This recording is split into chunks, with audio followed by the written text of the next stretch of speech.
Hello everyone. Today in this video we will be talking about demand analysis. We will also cover individual demand and market demand that are these are the types of demand. So let us begin. First we have this is introduction. So we have already spoken in our previous videos that utility is the basis of demand. So how it is a basis of demand, because unless and until we have utility we cannot have demand, but utility on its own cannot generate a demand. So let us discuss what is the meaning of demand. So, in ordinary language, we just say that demand is a desire. But in economics, demand is just not the desire, it is backed by various other things, that is, willingness to buy and ability to pay. So if we have demand, if we whenever we are talking about demand, we should always say it is a desire plus there should be a willingness to purchase and ability to pay. So unless and until we have these two things with desire, demand cannot be created. So here we have taken an example. Suppose a person has a desire to purchase a television set but doesn't have adequate purchasing power, then it will be only a desire and not a demand. So if a person is willing to buy a television, but suppose for example, let's take one example. If a beggar wants to buy a television set, but the beggar cannot buy a television set because he has the desire. Yes, he has the desire to buy a television set, he has willingness to purchase also, but he doesn't has the ability to pay because he doesn't has that much money, so he doesn't has the ability to pay. So that is why beggars demand for television will not be considered as a demand. So let's take another case, second case. Let's say a miser person wants to buy a television set.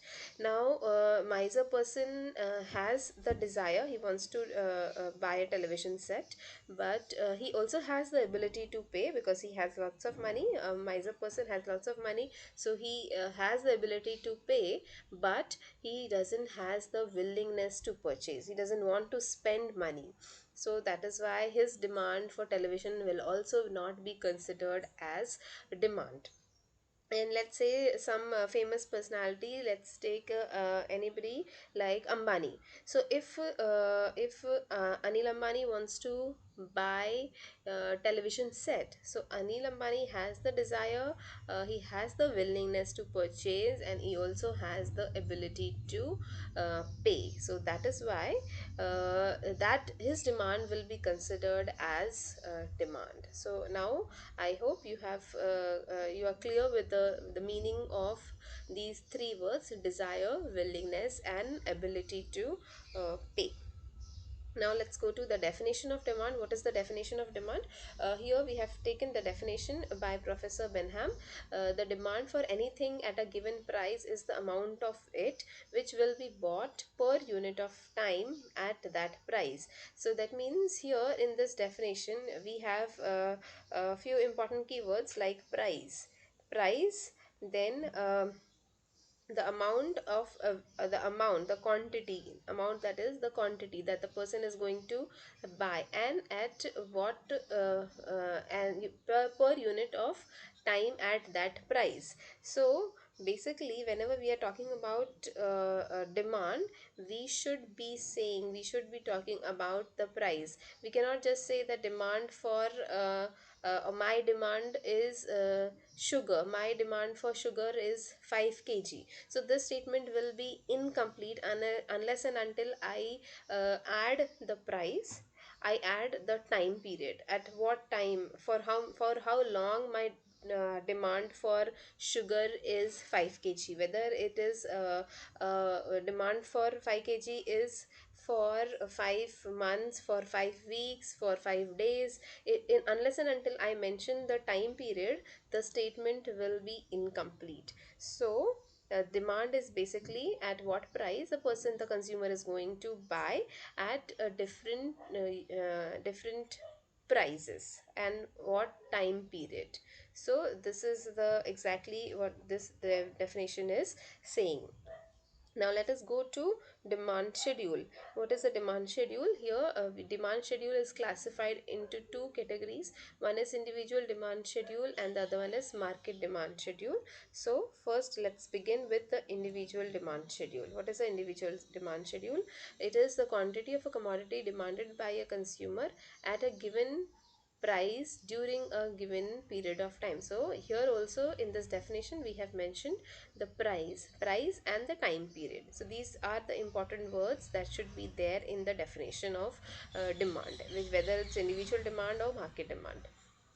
So this is the individual demand, and individual demand is saying how much the quantity the consumer is going to demand. So demand by a consumer, that means demand by single consumer. So individual demand is demand by one consumer, how much the consumer is going to demand any particular commodity at a given price during a period of time.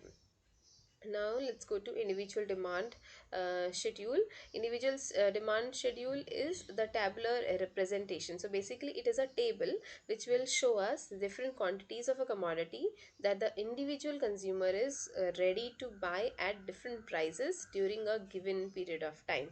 So how much the individual consumer is going to demand at what price. So that this information we can have with the help of individual demand schedule. So basically individual demand schedule is a table which will show us how much the consumer, one single consumer, is going to demand a commodity at different prices. So here we have, this is the example of individual demand schedule. In this table we can see here, first column is the price of a commodity that the consumer is going to buy.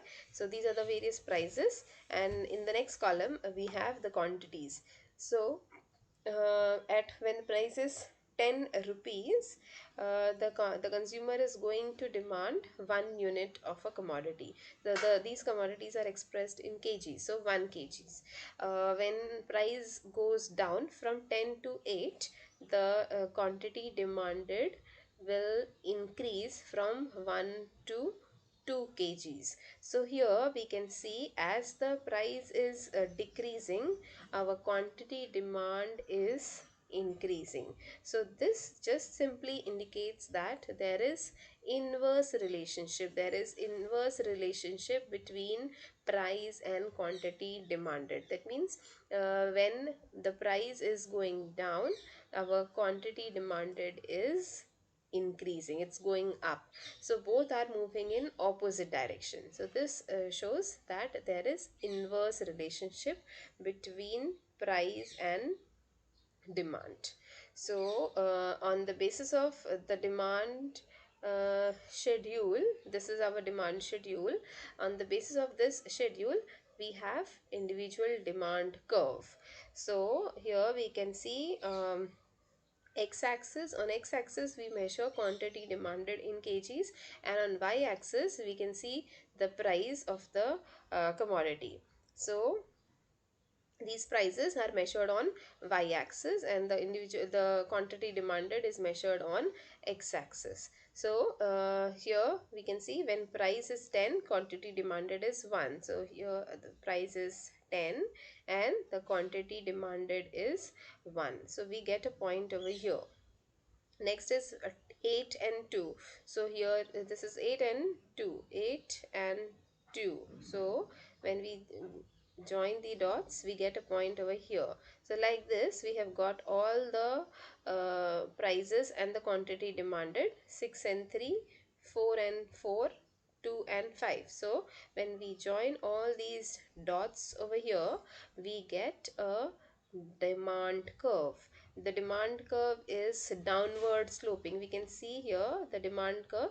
We have got, see, it's starting from 10 and 1. So 10 and 1. So we are starting from here.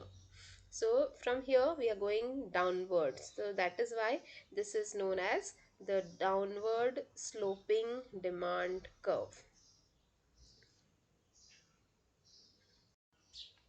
Now let's see what is market demand. Uh, like your individual demand is the demand by one single consumer.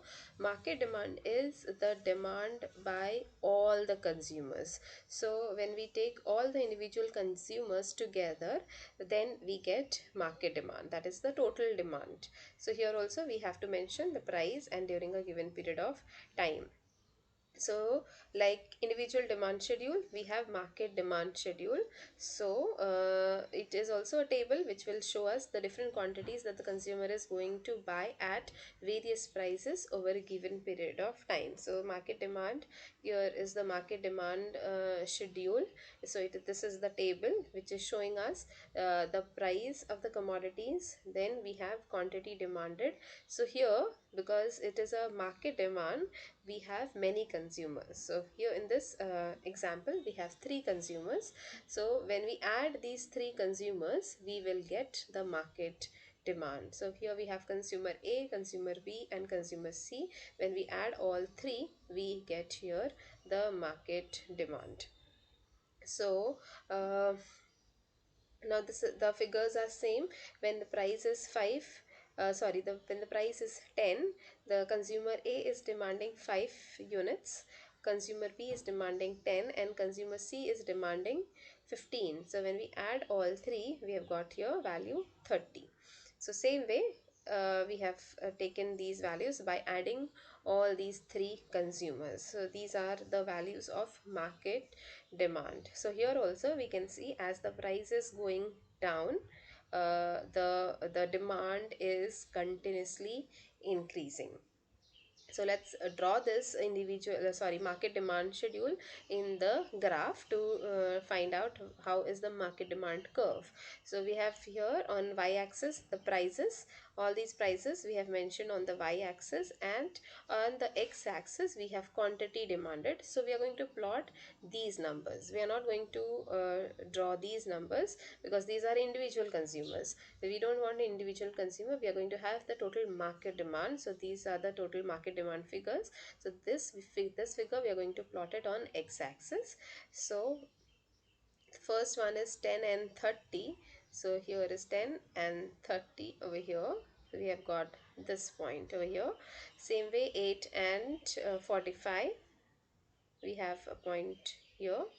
Then 6 and 60, 4 and 75, 2 and 90. So when we get all these points over here, we will join this the all the dots and we get a downward sloping demand curve. The demand curve is going downwards from left to right. It is not going upwards, it is going downward from left to right. So this indicates that there is inverse relationship between price and the demand. So why the demand curve slopes down? Because there is inverse relationship. That means when price increases, the demand decreases, or when price decreases, demand increases. So this is the reason why demand curve slopes downward from left to right. So in next video we will see the types of demands and determinants of demand. And for the latest videos, please like and subscribe my video. Thank you.